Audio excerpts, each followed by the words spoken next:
भक्तों ने पूछा, क्या आप सदा ऐसे रहते हो, क्या आपको कभी खुशी नहीं होती? संतों की जो खुशी है वो आत्मिक होती है, ऊपर लोग दिखावा नहीं होता।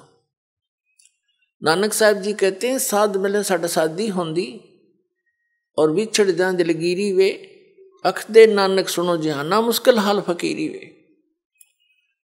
जब मुझे मेरे भक्त, मेरे साध संगत आती है, सत्संग होता है, तो मेरी खुशी का ठिकाना नहीं होता, लेकिन वो दांदरे काट कर नहीं, अंदर से खुशी होती। साध मिले साढ़े साधी होंदी और विछड़ जाए दिलगिरी वे, और जब ये चले जाते हैं भक्त, तब मुझे दिलगिरी होती है और चिंता सताने लग जाती है। किस चीज की? कि इनको मुश्किल से मैंने लाइन पर लाया है, विकारों से रहित किया है। उस परमात्मा सचखंड में सतपुरुष को, सतलोक को मैं जाकर के देखा है, उससे प्राप्त ज्ञान के आधार से मैं इनको ज्ञान दे रहा हूँ। क्योंकि आदरणीय नानक देव साहिब जी पहले हिंदू धर्म में जन्मे थे, श्री राम कृष्ण के कट्टर पुजारी थे, और ब्रजलाल पांडे के पास वो गीता पढ़ा करते थे, उनसे दीक्षा ले रखी थी। जब परमात्मा आए, उनको सतलोक लेकर गए, सचखंड बेई नदी से एक साधु रूप में आए थे, जिंदा महात्मा के रूप में, परम अक्षर पुरुष सतपुरुष, और उनको साथ लेकर सतलोक गए, सचखंड फिर वापस छोड़ा था। 3 दिन तक वो अचेत कहीं गुप्त रखे थे, उनका शरीर आत्मा को लेकर गए थे। तो उन्होंने आकर जो भी उस मालिक से वार्ता हुई, जो भी उनका आदेश था कि ऐसे ऐसे इन पुण्यात्माओं को आप भक्ति मार्ग पर लाओ, मेरा ज्ञान बताओ, और इनको केवल इतना ही अभी स्टार्ट करना, जैसे पहली कक्षा के बालक को वो ABCD ही सिखाई जाती हैं, ए आ ईड़ा उड़ा ये सिखाए जाते हैं, इसे आगे वो ग्रहण भी नहीं कर सकता। तो उस समय भगत समाज की ये स्थिति थी कि एकदम एक समाज से हटकर अलग से कोई क्रिया करना कोई बालकों का खेल नहीं होता। पूरा हिंदू समाज विरोधी बन गया, वो पांडे भी विरोधी हो गए, खुद पिता भी कालू राम मेहता जी भी विरोधी हो गए उन नकली गुरुओं के बहकाने सिखाने से कि ये तो ब्रह्मा विष्णु महेश को भी नहीं मानता, ये तो शंकर जी की पूजा भी नहीं मानता, ये तो इससे ऊपर भगवान बताता है, नास्तिक पैदा हो गया। लेकिन उन्होंने परवाह नहीं करी, आंखों देख रहे, कौन माने उनको तुरुआ की बता, फिर जिसने आंखों देखा भगवान को सारा। तो इसलिए वेदों में वर्णित है कि वो सतपुरुष स्वयं आता है यहाँ, अपने अच्छी आत्मा को मिलता, जो दृढ़ भक्त होते हैं, तो उसको अपने से परिचित कराता है, उनको उपदेश देता है। तो ये दृढ़ भक्त थे जिनको परमात्मा मिले। सारा समाज एक तरफ था, पूरा हिंदू समाज, और नानक साहिब जी एक तरफ थे, डगमग नहीं हुए। जितना भी मेहनत करी, खूब जगह जगह प्रचार किया, फिर प्रचार किया हुआ जो 10-12 वर्ष प्रचार किया उन्होंने, तो ऐसी बात नहीं, कुछ एक व्यक्ति पुण्यात्मा उनके ज्ञान से परिचित हुए, लेकिन बहुत कम।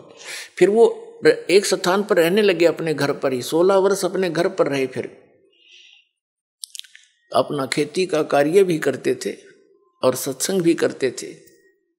तो भगत जन आने लगे, वहां सत्संग सुनने लगे। नानक साहब जी कह रहे थे कि भाई इनको मुश्किल से दिशा दी है, और जब ये यहाँ से जाते हैं सत्संग सुनकर, मुझे इनकी चिंता सताने लग जाती है कि कोई काल का दूत इनको फिर से भ्रमित ना कर दे, परमात्मा के बच्चों को फसल में कोई कीड़ा ना लग जा। और जब ये वापस आ जाते हैं एज इट इज अगले सत्संग में, तो मेरी खुशी का ठिकाना नहीं रहता कि मेरी फसल, परमात्मा का बाग सुरक्षित है। साध मिले साड़ी सादी होंदी, विछड़ जा दिलगिरी वे, अख दे नानक सुनो जिहाना मुश्किल हाल फकीरी वे। कि यह भक्ति बड़ी मुश्किल बना दी, क्योंकि सत्य ज्ञान देने वाला एक, मिसगाइड करने वाले अनेक। तो एक उस समय एक की बात को स्वीकार करना हंसी खेल नहीं होता। वहां से जाते ही कोई कुछ कह रहा है, कोई कुछ कह रहा है, वाह भाई वाह, तुम कहाँ से ले आए कबीर भगवान, तुम कहाँ से ले आए ये ज्ञान, ये नाम। तो इसलिए रह रहकर सत्संग में आने से दृढ़ हो जाते हैं, प्रमाणों से परिचित हो जाते हैं, तो फिर वो भक्त सॉलिड हो जाते हैं, डगमग नहीं होते।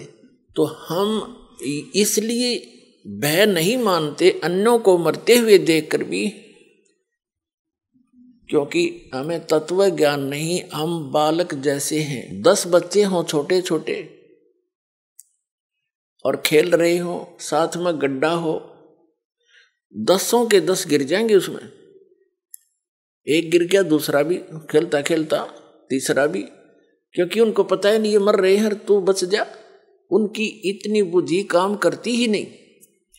तो आज जब तक आपको ये तत्व ज्ञान नहीं होगा, आप उस अतिथि के बच्चे हैं।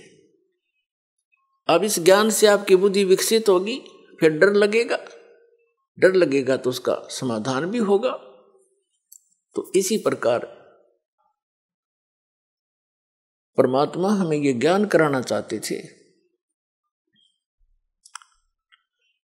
कि तुम इस झूठे सुख को सुख कहे, ये मान रहा बनमोद, ये सकल चबीना काल का, कुछ मुख में कुछ गोद। ये झूठे सुख को सुख मान बैठे तुमने सुख का तो आभास भी नहीं है। चाहे सारी पृथ्वी का प्रधानमंत्री बन जाए, सारी पृथ्वी का राष्ट्रपति राजा बन जाए, और उसको भी सुख नहीं हो सकता। सुख है ही नहीं। यहाँ पर हमने देख लिया उसको, राजा है, मंत्री है, मुख्यमंत्री है, झंडी वाली कार है, और बड़ी शोभा है इस व्यक्ति की। उसके अंदर जाकर देखो 36 टेंशन लिए फिरता है सारा दिन। सुख है उसको? यहाँ सुख है ही नहीं। सुख होगा कैसे? नमक के बोरे में और बूरा का, खांड का, चीनी का टेस्ट कोई खोज रहा है तो खोजता रहे, उसमें है ही नहीं वो टेस्ट। तो सतलोक तो बूरा का बोरा समझ लो, और ये काल का लोक मिलता जुलता उसी के उस वैसा ही है, डुप्लीकेट कॉपी कर रखी है। जैसे एक नमक हो कूटा हुआ, हर एक में बूरा भर रखी हो, बर्तन में, कटोरे में एक जैसी लगे हैं, पर टेस्ट से पता लगेगा बूरा कौन सी और नमक कौन सा है। तो ये ऐसा है, ये तो नमक है, हम इसको बुरा मान रहे हैं। कहते हैं बुरा जान चाटत है रेही।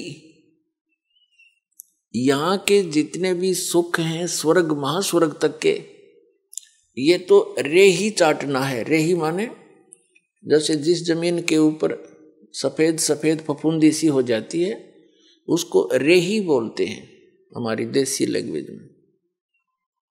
तो उसका टेस्ट जीभ परख के देखो, नमक से ही बुरा। तो परमात्मा कहते हैं और बुरा चख के देखो, फिर बुरा जान चाटत है रेही।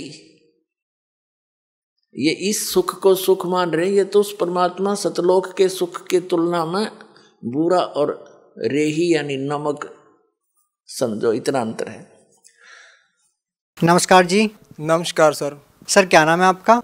सर मेरा नाम है रशपाल सिंह कुमाण। सर कहाँ से आए हैं आप? मेरा गांव है कप्याल, डिस्ट्रिक्ट संगरूर, पानीगढ़ तहसील। सर जैसे कि आपने बताया कि आप नशे के इतने आदी थे कि एक दिन में 50-50 गोलियां नशे की आप खा लेते थे, और आपके परिवार वाले और आस पड़ोस वाले भी आपसे बहुत ज़्यादा दुखी थे। तो सर जब आप संत रामपाल जी महाराज की शरण में आए तो सर उसके बाद आपके जीवन में क्या परिवर्तन आया, क्या आपके अनुभव रहे? परिवर्तन जो आया, ये पहले तो मेरे को यकीन ही नहीं था, क्योंकि मैंने 4 महीने जनरेशन केयर सेंटर है अपने हमारे यहाँ पटियाला में, मैंने वहाँ 4 महीने मेरे घर वालों ने नशा छोड़ने के लिए वहाँ छोड़ के रखा मेरे को, और मैं उन्हीं की गाड़ी लेके भाग आया, और आते ही फिर मैंने नशा करना शुरू कर दिया। और मेरे को ऐसा था भैया कि कोई भी ऐसी ताकत नहीं कि ये नशा छुड़वा दे, और मैं छोड़ना भी चाहता था। मेरी माँ, आप सच नहीं मानोगे, मेरी माँ मेरे को कह देती थी कि बेटा तू मर जा। मैं कह देता था माँ मेरे से मरा नहीं जाता, तू मेरे को ऐसे कर, कुछ खाने में मिला दे और मेरे को मत बता। आप भैया यकीन नहीं मानोगे, मेरे घर पे जाके ये पूछ सकते हो, यही स्थिति सेम टू सेम थी हमारे घर पे। वो मैं कहता था माँ तू इसमें डाल दे कुछ, मेरे को मत बता और मैं मर जाऊँगा, ठीक है। और भैया मैंने बहुत बार मैंने सुसाइड करने की भी कोशिश की, मेरा पूरा गाँव इस बात का गवाह है कि मैंने 1-2 बार ना ये जहर भी ले लिया था खा लिया था और फिर मैं बच जाता था। और तब मैं संत रामपाल जी महाराज के जहाँ जाने से पहले मैंने सोचा भी ऐसी कोई ताकत नहीं यार जो मेरा नशा छुड़वा दे, क्योंकि मेरे को नींद भी नहीं आती थी, मैं मेंटली अपसेट हो जाता था जब मैं थोड़ा बहुत नशे की डोज ऊपर नीचे हो जाती थी। तो मैंने सोचा भी ऐसी कोई ताकत नहीं। जब मैं वहाँ गया तो मैं उस दिन भी नशा करके गया, जिस दिन मैंने नाम दीक्षा ली तब भी मैंने। और मेरे साथ वाला जो मेरे गांव का लड़का था उसने बोला कि भाई तू ऐसा बोल दियो कि गुरुजी मेरा नशा छुड़वा दो। मेरे को यकीन बिल्कुल नहीं था कि मेरा नशा छूट जाएगा, क्योंकि इतना नशा इतनी डोज लेने के बाद मेरे को कोई यकीन नहीं था। और मैं गया, मैंने बोला गुरुजी ऐसे करके दास नशा करता है, आप मेरा नशा छुड़वा दो।